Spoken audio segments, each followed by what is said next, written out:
Позитивните температури кои од вчера го зафатија југоистокот се очекува наскоро да придонесат за почеток на одмрзнувањето на Доранското езеро.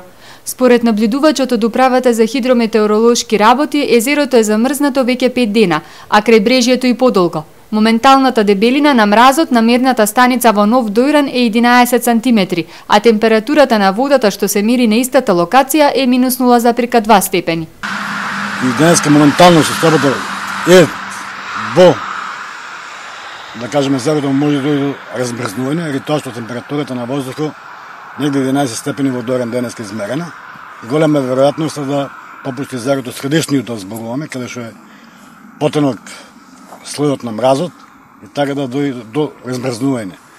А што однесува до дебелината на мразот, имаше издавано изјави дека 20-30 сантиметри, дебелината на мразот во моментов сега негде постигнува преку 50 сантиметри. Зборуваме за крајбрежјето. Превезно Стар Дојран, каде што најпрво таму замрзнува езерото, па тек проширува према средината, да кажем.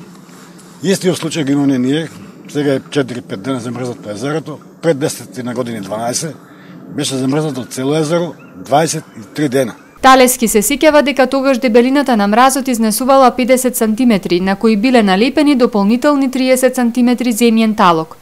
Ова не е прв пат езерото да мрзне, вели Талески. На температури пониски од минус 5 степени кои траат повеќе дена доаѓа до замрзнување на крајбрежјето и 1 до 2 третини од езерото, а ако трае подолго ваквото студено време и нема ветер, тогаш замрзнува цело езеро одеднаш за краток период.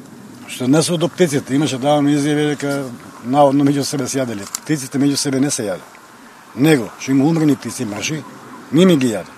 А иначе голем дел од птиците прелетуваат, одат на Варлер или било каде, кај што имат отворен простор, кај што не се замрзнати водите и таму се похрануваат. Додека постојаше Доранско езеро, рибарите фрлеа риби. На мразот горе и хранеа птиците фактички, и тоа што му треба. Риби се Доран е познат дека ловот на рибите беше со птици, затоа и ги хранеа. Сега не работи Доранско езеро и така да многу голем дел од птиците се веќе преселуваат на други места, бараат храна. Во последниот случај се бележат ниски температури, но и силен северен ветер со брзина од 45 до 60 км на час, кој не дозволил одеднаш да замрзне езерото. Па со стишување на ветерот се случи и целосното замрзнување, а како удираа брановите, така се здебелуваше мразот, што придонесе на различни локации да се измери различна дебелина на мраз.